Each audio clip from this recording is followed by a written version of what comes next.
Hey, listen to Wrestling Roundup on FreeFM, ArrowFM, and MPR. As always, I'm Grady, and unfortunately Josh can't be with us this week, but luckily we've got my great friend Ryan Hull instead. How you doing, man? Yeah, doing good, thank you, Grady. Thank you for having me. All good. Thanks for jumping in at short notice. But we are going to be covering Night 2 of both WWE NXT, Great American Bash, and AEW's Fyter Fest. We're going to jump over to NXT and we'll start there. The women's division had a few showcases, but their first one was Candice LeRae taking out Mia Yim in a street fight. It seems as though Candice LeRae's getting a bit of a focus on her at the moment. Obviously, she'd been doing the stuff with Johnny back at the house when they were feuding with Keith Lee, but she seems to still be getting the singles focus now, even though Johnny's not being pushed as hard. Yeah, it's interesting to think about as well, because you've got Dakota Kai getting the rub recently as well. So now we've got two heels that are on the rise to take on Io Shirai.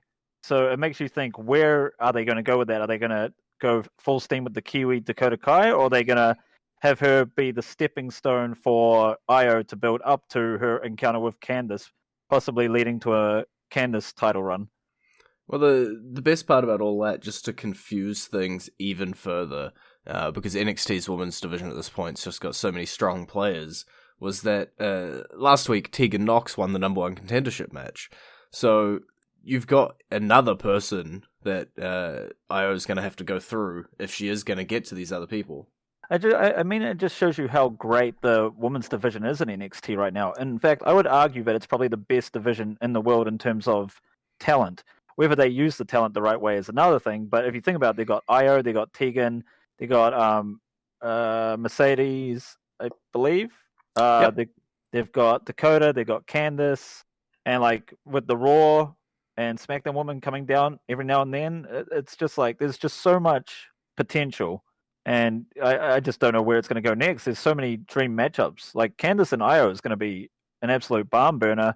And if the winner of that versus Tegan, or the winner of Candice and Tegan versus that, either way, the fans are winning. Yeah, and you mentioned one name there that good transition to. Mercedes Martinez showed up this week as well, pretty much stomping out Santana Garrett. So two talents there, but one of them getting the upper hand this week. Yeah, and it's just that big powerhouse Mercedes can fill that void, because a lot of the women that we've just talked about are very technical or speedy, and then you've got the big powerhouse in Mercedes that will just look like an absolute machine. And from what I've realized is a lot of the big machine type wrestlers work really well with the smaller, faster ones. So I honestly think people should not sleep on Mercedes and the possible matchups she could have with these people, because, like I said, anything's possible, and the potential is just so high for match of the year candidates with all these women. Yeah, Mercedes sort of fills in that Shayna Baszler-sized hole that was in NXT, where at some point in the future she's going to get a hold of that title and not let it go. Pretty much, like she's just going to be the powerhouse. You already seen like the foreshadowing possibly with her and Dakota, with the whole Diesel and Shawn Michaels type friendship. Wouldn't be surprised if Dakota ends up winning it, and then that's how they turn Mercedes. I feel like that'd be a bit too predictable, but if anyone can do that type of face and heel turn switch properly, it would be those two. Well, you mentioned Dakota Kai there. We're going to stick in the Oceanic region because one of Australia's greats, Bronson Reed, actually managed to pick up a win this week. It looked like he was getting a bit of momentum behind him, and then Karrion Kross knocked him down, but he picked it back up this week, at least against Tony Nese. Yeah, like Tony Nese is no joke either. Like, he's a former cruiserweight champion, and I know a lot of people will be like, "Oh, cruiserweight champion, that doesn't mean much." No, this guy can wrestle. This guy is technical. This guy is strong. And Bronson, formerly known as Jonah Rock, has been known for years for being a powerhouse that can move insanely fast. So it's no surprise that he can hang with a cruiserweight in terms of speed. But as for the Killian Cross, he didn't have to, but he's beaten Tommaso and now Bronson, so he's solidified himself as a real threat to anyone especially someone we'll talk about a bit later. But for Bronson to even go toe-to-toe with him and do as well as he did, and then to bounce back off knees, shows you that Bronson's not someone you should just forget about. He's definitely going to be a threat down the line. Yeah, I think Karrion Kross very ominously has already laid out his hourglass slowly ticking, and I think it might be ticking a little bit faster, as you say, when we get down to that end of the card. But up first, you did talk about Tony Nese, former Cruiserweight champion. Well, now we have the current Cruiserweight champion, Escobar, teaming up with the rest of his formerly masked luchador thugs who beat people up in the parking lot against Drake Maverick and Breezango. It's weird. I don't know much about Santos Escobar. The only thing I can remember with an Escobar is, Eric Escobar, the guy that maybe had 2 matches on SmackDown then kind of disappeared. But everything I've seen so far has just been incredible. Like, not only in the tournament, but this match itself. I mean, Breezango, I wish, they had their title run by now, but they always seem to do a really good job of putting over new talents, like in a really good way. So that goes to show you not only are the talents that they're versing very versatile and great, but Breezango really sees something in the future with these guys. And of course, all props in the world to Drake Maverick. He can make any match $1 million, and he's definitely brought that out of Escobar lately. Yeah, the whole story with Drake and the Cruiserweight Classic, or the Cruiserweight tournament for the title, trying to get his job back and all of that was really good, well told. But then the question at the end was always going to be, well, what's next? And luckily they were able to jump off of that straight into the Escobar stuff and continue that along, so Drake hasn't just been, immediately pushed to the side like some people thought he might have been. Exactly. And again, it's kind of like the women's division. There's so much talent in that mid-card / cruiserweight division that anything could be possible. Like, imagine Escobar versus Kushida later down the line in a pay-per-view match, or even like Kushida versus Drake versus Escobar versus maybe just like Tyler Breeze could be a barn burner. There's just even Tozawa, who's been getting that little rub on Raw with the 24/7 title. Even seeing Tozawa versus Escobar could be a sleeper match that could blow the whole arena away with how good these people are. And I think there's another testament to just how stacked the WWE is right now, especially NXT with the talent they've got. It's just, I don't see how anyone can have a bad match. And Great American Bash, both nights 1 and 2, showed that. Yeah, and you mentioned the mid-card there and how strong it is, and they don't necessarily have a title to chase after right now, because as of a couple hours ago, Keith Lee, now a double champion, holding both the North American Championship and the NXT Championship. I'm so happy. Like, first, let's give a round of applause to Adam Cole for his amazing, I think it was like 400 something day run. It was definitely over 400. With over 7 high profile title defenses with big names. He was one of the most hated heels on any of the rosters, but yet also could back it up. He didn't play the chicken cowardly heel that WWE likes to pigeonhole some champs into. He gave us amazing matches, but the man of the hour and the man of the future is Keith Lee. We all have to bask in his glory. We saw how big and over he was at Survivor Series, and then we got him in Royal Rumble, and he's just been building up that momentum since. And now he's just the perfect double champ. My only worry is double champs are really scary to me, because then how do you make him lose one bout without making him look like, that he can lose the NXT World title in the same way? I suppose there'll be some underhanded tactics to get the North American title off him, so that Johnny Gargano or Swerve or Dexter Lumis could do a run with it. But I think Keith's going to have this belt for a little while. I don't see anyone dethroning this guy. Yeah, no, definitely not the big belt. I think Keith Lee is the NXT champion. His biggest threat probably is Karrion Kross on the horizon. It all depends whether Karrion is coming after the title or whether Karrion is coming after Adam Cole. It wasn't necessarily made clear. Maybe we'll figure it out later on down the line. My theory is it's probably Cole, to give Cole his send-off, because, usually after this, the former champ will stick around for a few more pay-per-views and then get called up. And then I guess that raises the question: are all the Undisputed going up? Is Karrion going to go through the entire Undisputed area to get to Cole, despite being? I'm assuming he's billed as a full-on heel. I don't think he's going to be like the tweener type character that Cole ended up becoming. I feel like Karrion's going to just eat through everyone and then get to Lee. And then I feel like that will be a best of 3 series, similar to Gargano and Ciampa. And I do see Karrion as the only guy that can defeat Lee, but my heart and my belief is all on the Limitless one right now.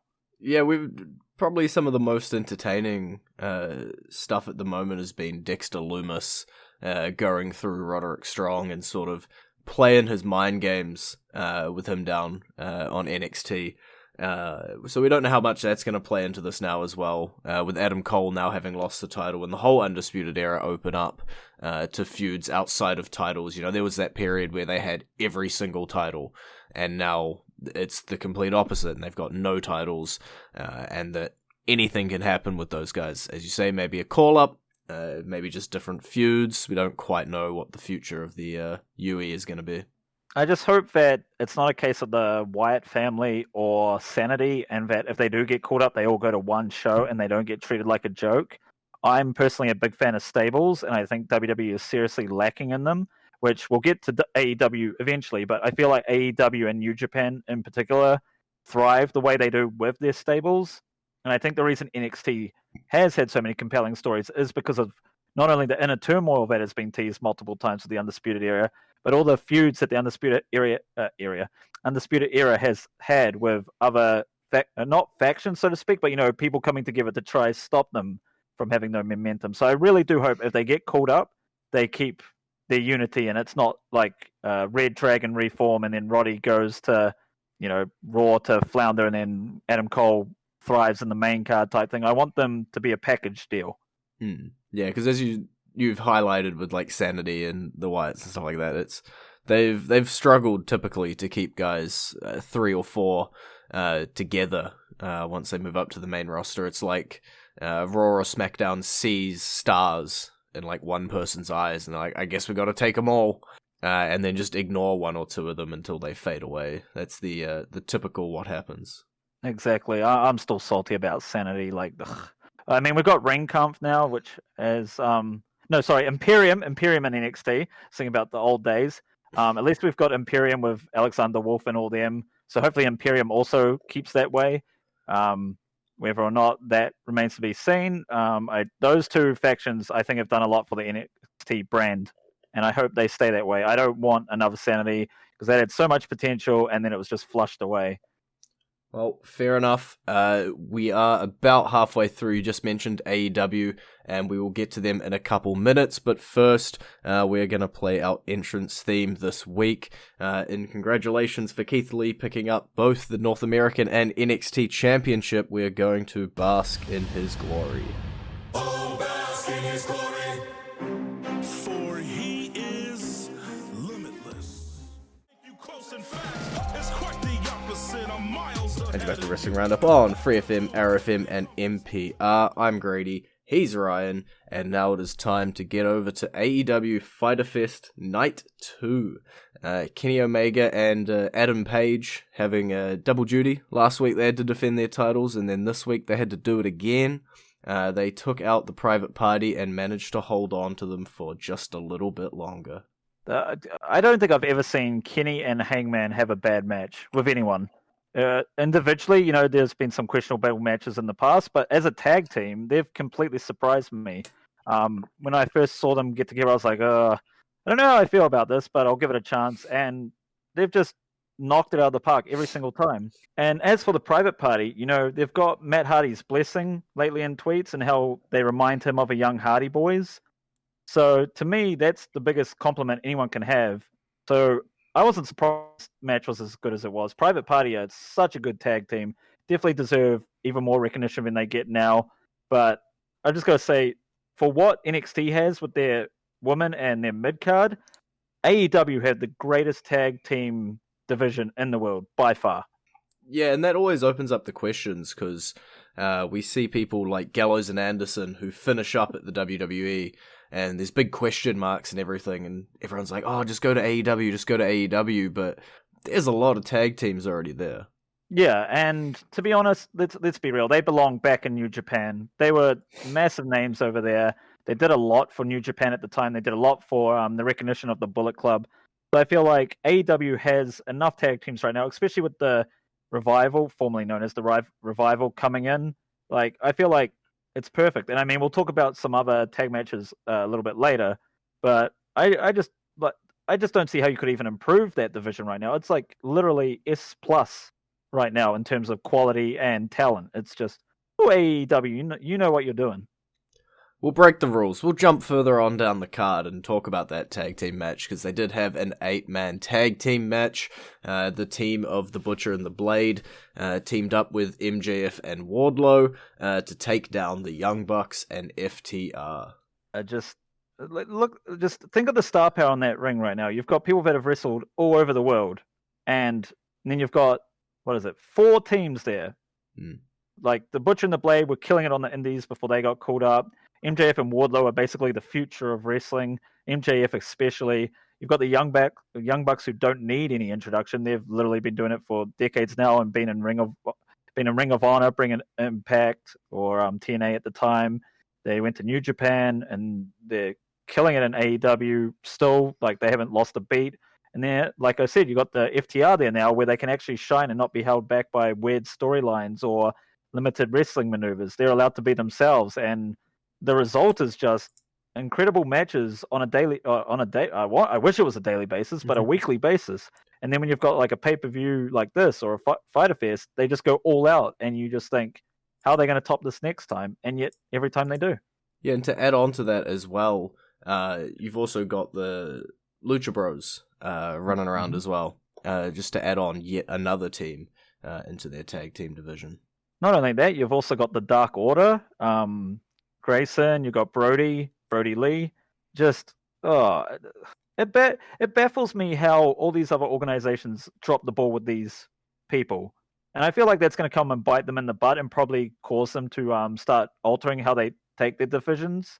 Like give them more spotlight and more seriousness, because AEW right now is doing everything right in regards to tag team wrestling.